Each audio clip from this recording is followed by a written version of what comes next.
Hi, I'm Rob Moore and I co-founded Progressive Property. And I'm Beth, your social media manager and PPTV host. So it's our 11th birthday this month and we're outside HQ. We're going to take you on just a quick journey of the history of Progressive Property. So Rob, where are we off to then? So I'm going to take us to the Holiday Inn in Peterborough, which is where the first property event I ever went to, right at the end of 2005, it's where it was held. I would never have seen myself coming to this place, even though I lived in Peterborough for years and years and years. But Mike, the gallery owner of my art, pretty much forced me to come to a property event. And I went and networked at the end at the bar afterwards. Sat at the bar and there's this guy at the bar and the silence was so awkward. In the end, I just said, "Do you want a drink?" And he went, "Don't come." And I bought him the drink and he went, "Thanks." And I thought, "You're a bit of a grumpy." And that turns out that was Mark Homer. Oh, okay. And then we started buying properties together. So I'm going to take you to the first proper job where I wasn't employed by my dad, where the offices were. And Mark and I both worked at this property company. This is the street where the first company Mark and I ever worked for in property is located. It's just there. But it's also really significant in Progressive and how it all grew, because this street has nearly all the estate agents on in Peterborough. There's one there, there's one there. In fact, there's about 10 on this street. Here it is. This building here is the job where Mark and I had our first ever job in property, and I think we were, 26 at the time. Progressive Property started 11 years ago. So where I'm taking you now is where Progressive Incorporated started and where we built the business before we got sort of more serious.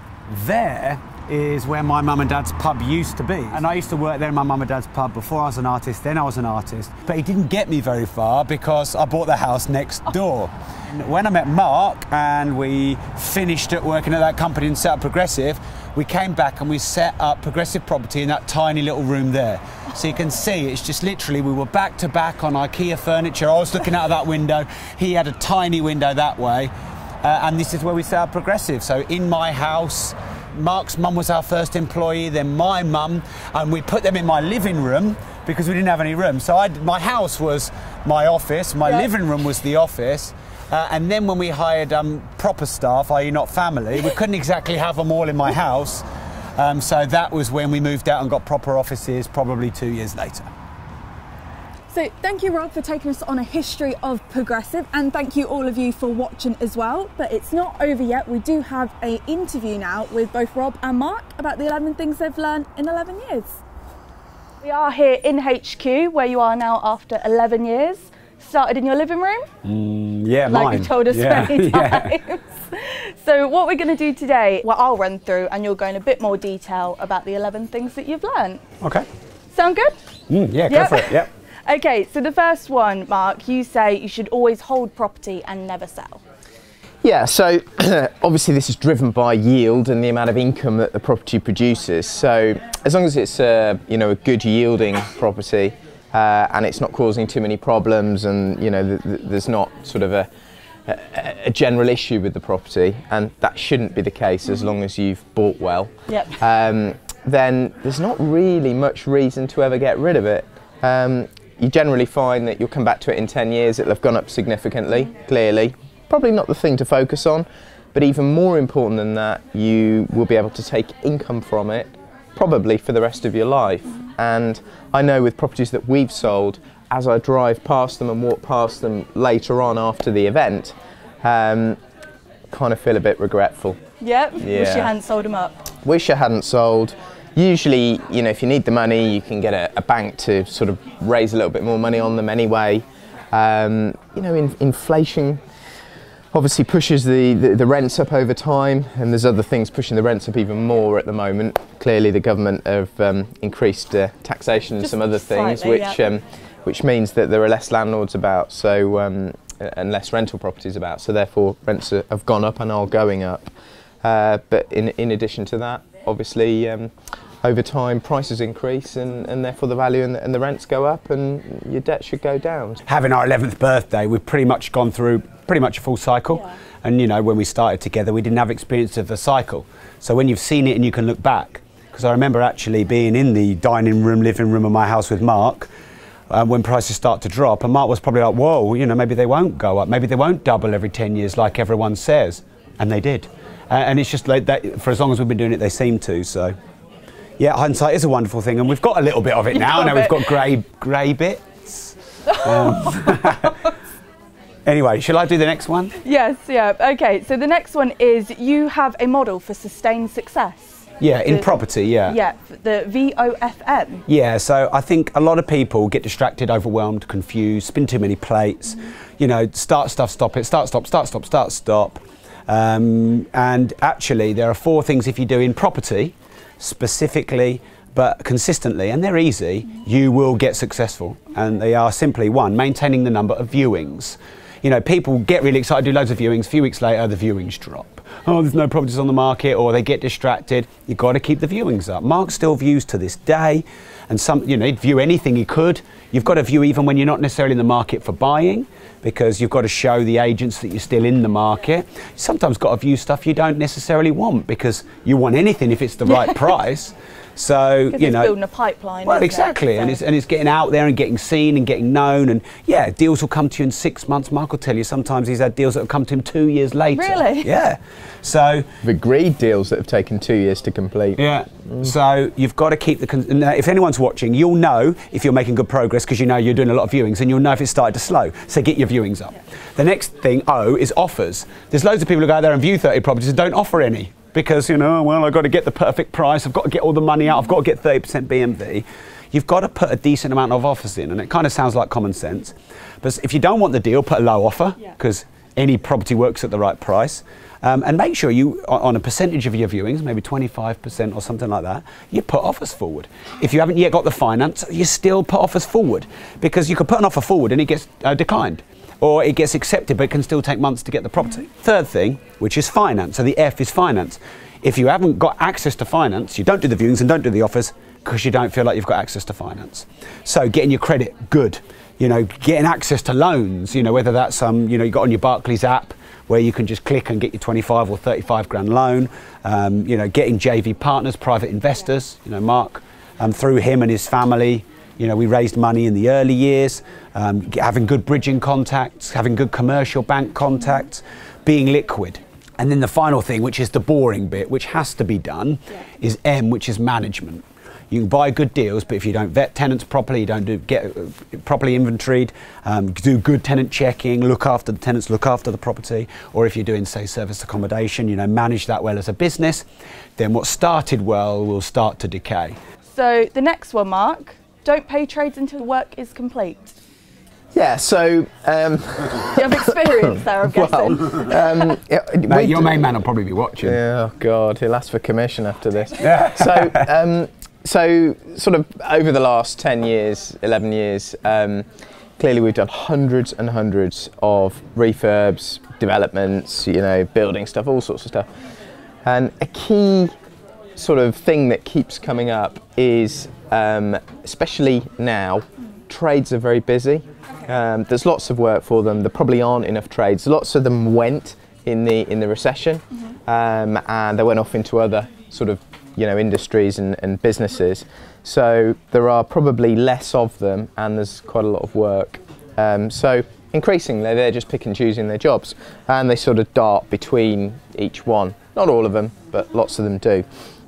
So what I find is generally the way to get them to finish a job is to only pay for works complete, and there'll be some of them will, you know, really, you know, put the pressure on to get all the money paid up before they've finished, and often they'll be trying to get ahead all the way through the job. The more ahead they are, the less likely many of them are to get your job completed in good time.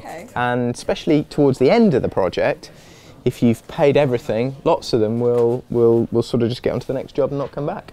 Depending on, just disappear. Depending on, you know, whether, if you've got more jobs for them and what sort of relationship you've got. They're not all like that, but that is a common theme through the industry, and obviously that's then done to them, and their subcontractors behave in the same way. So often, you know, it's something that just sort of goes around. Our next one then is no money down is possible. back in, we met Mark end of 05, start of 06. And within about 3 months of knowing each other, we started buying properties together. And I didn't have any funds, and you know, Mark didn't let me know how much funds he had, but he had funds available. And actually probably had funds he didn't know were available all over the place in businesses he had, and shares that he could sell and things like that. I would never have been able to start and get into property and get out of debt if you needed deposits. And you know, the discussion of no money down or other people's money, or can you get into property without your own money, is highly debated and topical. On the one hand, people say, well, yeah, you can look at people like me, and you know, you just do JVs and you borrow money with private loans, or you go to, you know, bridges, or however you get the money. And other people say, well, there's nothing strictly no money down. I just want to let everyone know that the quickest way to scale your portfolio is by using other people's money. I think a lot of new starters, when they come to Progressive as well, their minds are almost blown when they hear it doesn't need to be their own money. Yeah. When they hear about, because you don't know what you don't know. No, exactly. So moving on then, so economic disasters, cycles, which you spoke about a little bit as well, are usually solvable or even good? I think they are. I mean, crunch 08, 9, 10. Now we're going through some other headwinds like Brexit, and you've seen sterling depreciate quite a lot, and because of that, inflation's gone up. So the cost of goods and services is rising. So the value of your pound in your pocket is reducing. And all that stuff initially looks like it's going to be a big issue, and you know, newspapers will put headlines up like, oh well, you know, the attacks on buy-to-let, the taxation's increasing, you know, you've got new sort of PRA rules, which means that you need much bigger deposits and you can't borrow as much on a buy-to-let mortgage, so it's making it much more difficult. What they don't say is, well, rents are rising because of that, because there are less landlords in the market. As cost prices are increasing in terms of refurbs and in terms of men working on the properties, that just means that new build cost prices are increasing. It creates an added sort of push on the value of existing properties. So you've got all these new build properties being built, I don't know, might be Help to Buy or shared ownership or whatever. If they were costing, I don't know, £90 a foot to build, sort of 09, 10 when things were cheap, and now they're more like 110, £120 a foot, well, they look relatively expensive when they're sold on to a first-time buyer in comparison to an existing property. So that then drags up the prices of existing properties. Lots of people say, well, you know, house prices are out of control. A lot of the properties we buy in this area, or you know, have in the portfolio, the value of that property is actually no more than the cost of rebuilding it. Therefore, the land value is nil or negative.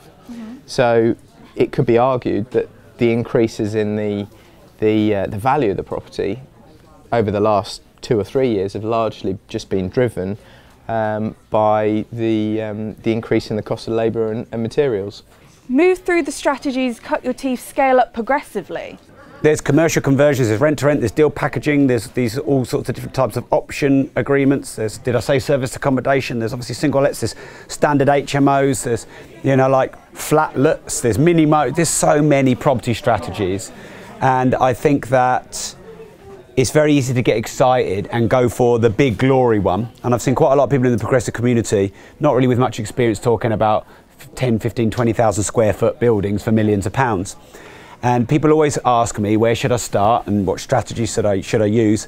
And it's wise to build yourself up by starting with a couple of single lets to get your fundamental knowledge of buying a house, the conveyancing process, the rental process, dealing with a letting agent.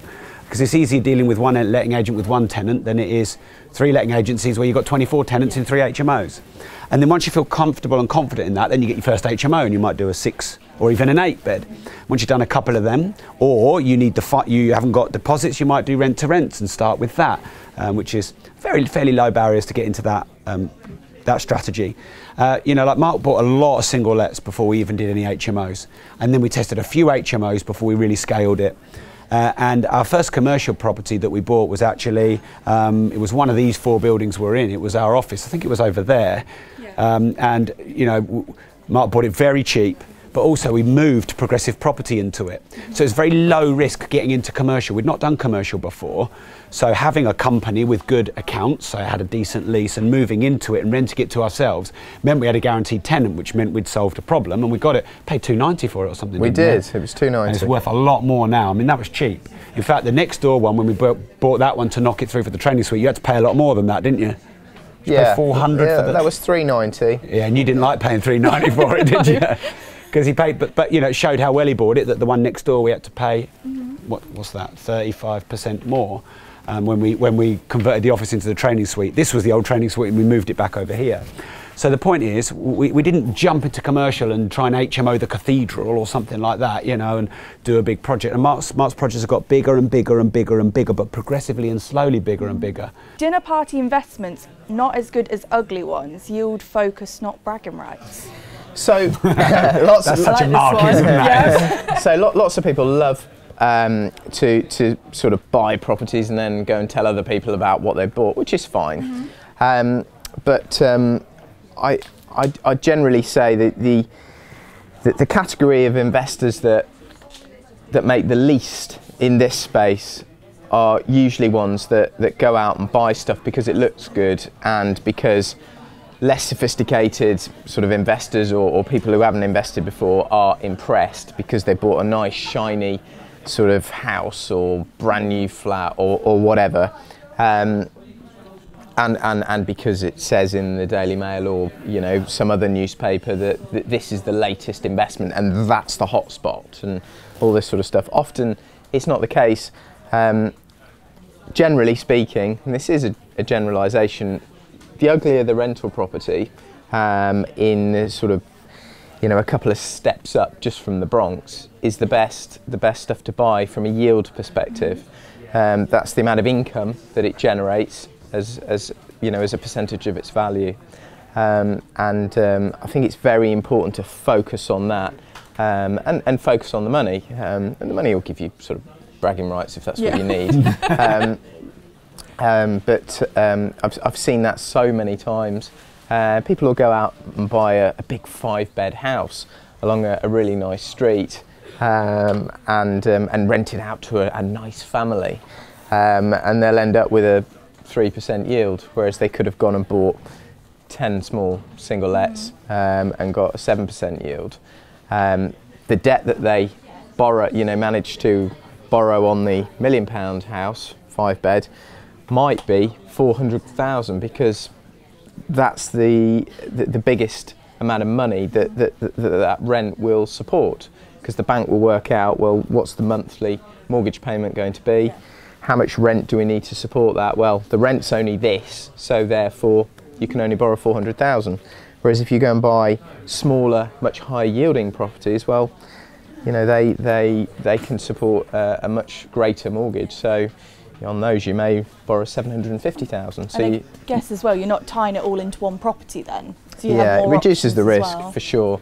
So you're putting 250,000 in the 10 small single lets versus 600,000 into the big one. 5-bed. Yeah, and after all the costs, the 10 single lets will generate a bigger income. Capital growth, well, you know, it may be about the same. I don't buy into the notion that small, lower end properties in cheaper areas go up less than nicer, bigger properties in more expensive areas. I think that is just a misconception and a fallacy. But I hear it all the time. Oh, there's more. You will always get more capital growth in the nice areas. And it's just bunkum. It's absolute bunkum, because if you look over, it may be the case that at the start of the cycle, or, you know, at a given point in time, that the nicer area is rising, and after a recession, that they're typically the better areas are the ones that rise the quickest. But what you'll find is that at a different point in the cycle, the lower end area will be rising more than the nicer area, a little bit like now. So you had 2010, you know, the epicenter of UK property would be Mayfair, You know, that's where all the growth started. And you had Mayfair, you know, Knightsbridge, Kensington, Chelsea, all the best areas, and they rose very strongly from 2010 onwards after the recession. And you saw areas of the north or Scotland even still going backwards. And of course, all I heard for many years was, oh well, your property in London is always going to go up more than your properties in the north, or you know, properties in the Midlands. And that was true at the time, but people have short memories. You know, we're now into a phase where those areas have actually fallen a bit, because stamp duty's gone up and because of, you know, the uncertainty around Brexit. But I think more so what the commentators don't mention is that those areas have had such a good run, and they're like at the front of the roller coaster, and they've gone up to the top, and they're coming down, whereas you've still got the sort of north of England and maybe definitely Scotland and the Midlands, which might be a bit, that's still going up to the top of the sort of hump on the roller coaster track. So you know, you're seeing, certainly outside of London, that is where most development funders are happier to lend now. Lots of the investors within London won't buy within London. They want to buy outside the M25 in areas like the Midlands, or you know, some areas of the north of England, commuter land. So I think it's important to understand that, and it's important to probably buy in those areas when they're feeling a bit unloved, and people have turned against them because there might have been a great run in London for a period of time.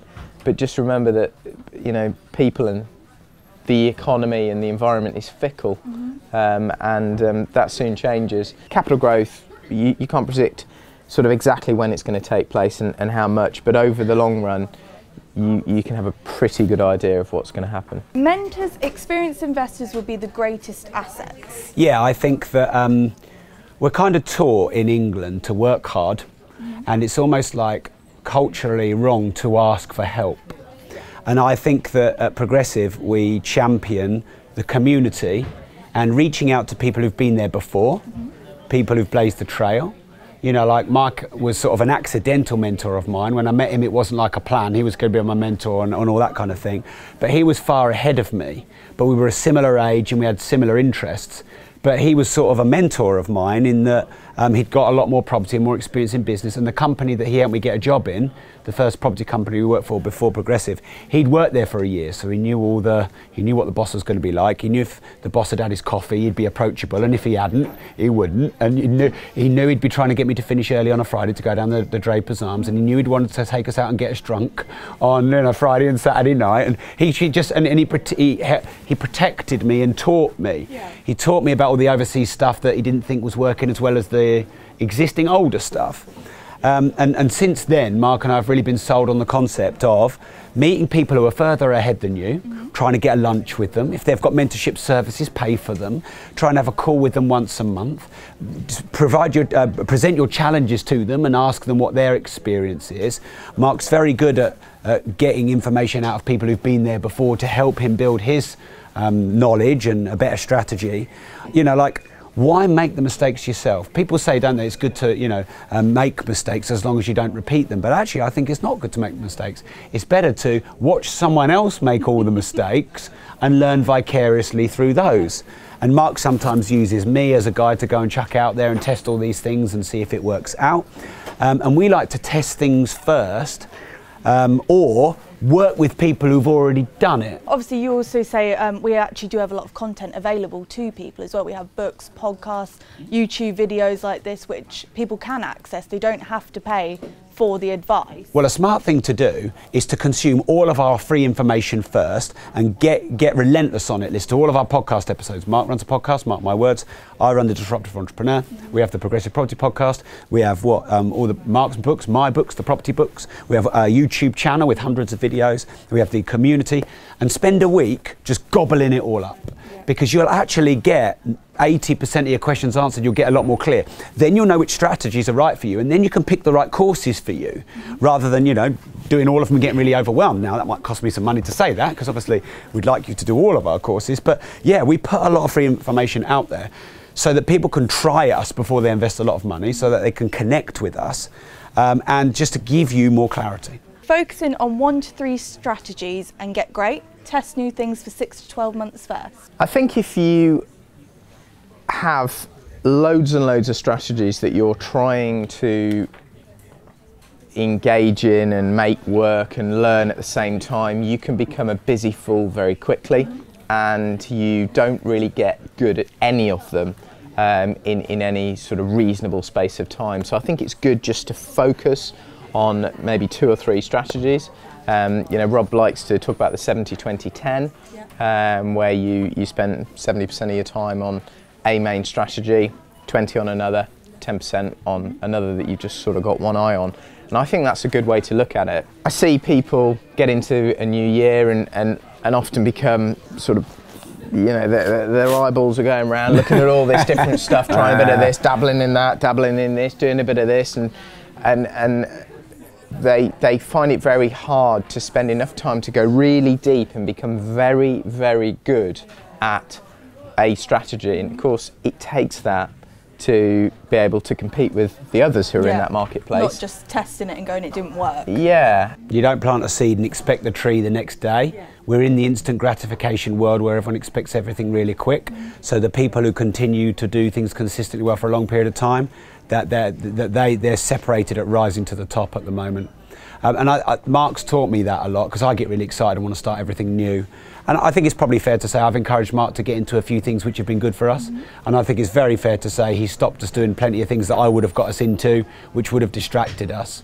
So I think it's also good to have partners and good counsel around you who are different as well, who can just keep you in check and just make sure you check. Now, one thing I think you always want to say is, if you're going to look at something new, have I given what I'm doing long enough? Really, have I given what I'm doing long enough to actually work? And normally the answer is no. Capital income balance, short term and long term. Yeah, so if you're all capital based, capital is a lump of stored money. So you buy a commercial conversion, there's a lot of capital in there, i.e. future profit. So a lot of people are doing commercial conversions or big developments thinking that they're making 2.1 million, but they won't get that for 3 years. And what are they making in the meantime? Nothing. In fact, they've got debt running on trying to get that 2.1 whatever million. So yeah, you want to make big capital lumps. We've got capital tied into these properties, etc. But you also need to balance that with income, paying your mortgage, paying your school fees, everything else. So things like deal packaging and rent to rents, and for Mark and I, our training companies and our books and information materials, they are an income stream.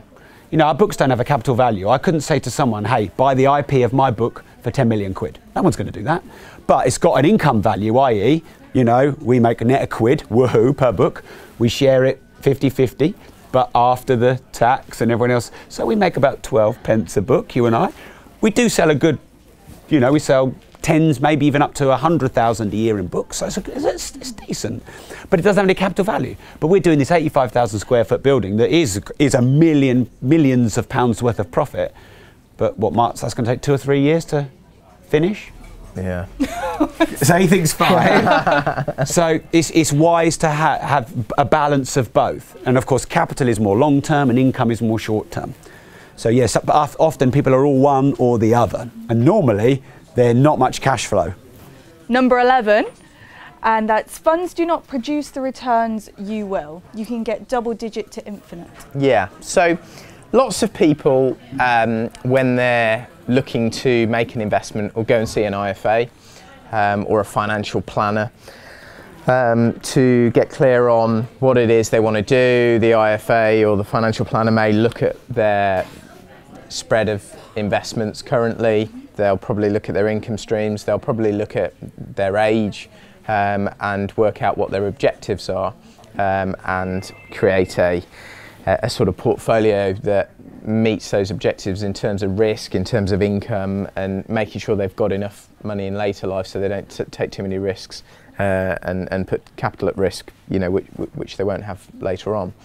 I think that's fine, but what tends to happen is they'll sit with an IFA and the IFA will say, well, yeah, I mean, you need some property and you could have some sort of UK-based equities and you could have some equities in, I don't know, the Far East or wherever else. Maybe we'll get you some government bonds and some gilts and all this sort of stuff. And people, and often the IFA financial planners, sort of associate the property investment within the fund, because that isn't necessarily the bit that's explained, is the same thing as direct investment into property, which you would operate yourself, and it could be residential or commercial. But the reality is, if you invest directly just in a little buy-to-let or a HMO, typically your return on capital invested, that's the return you get, you know, on a leveraged investment, i.e. on a property that you buy with a mortgage, it will easily be 15, 20, 25% if you take the capital and the income into account over the long term. That's a property that just yields at 6 or 7%, because in a very simplistic way, if you bought a 100 grand property and you put a £25,000 deposit into it, and every year, let's just say that generates, I don't know, £5,000, you've got a really nice return there of £5,000 off an investment of 25,000, not an investment of 100,000, because you've leveraged it, you've borrowed money. Then in addition, if it goes up 5% annually, goes up 5,000 every year, well, that's a return on the 25,000 that you put in, rather than the 100,000 that it costs for the property. So you're making a £10,000 return overall against a 25%, against a £25,000 investment. I learned 11 years ago that you should learn to manage your money, and you should manage your own investments. No one cares about your money more than you. And the better you get at managing your money, the more you will make. And this is not against anyone else who might manage your money. It's not a judgment call, but we'll all manage our own money better than anyone else. Just like you'd look after your own child, maybe better than a babysitter would, because it's your money. And you get infinite return on learning how to manage your money well. Because the better you learn how to manage your money, the more money you make investing your money. So it's a return on the knowledge as well as a return on the money. Brilliant, what a one to end on. That's fantastic.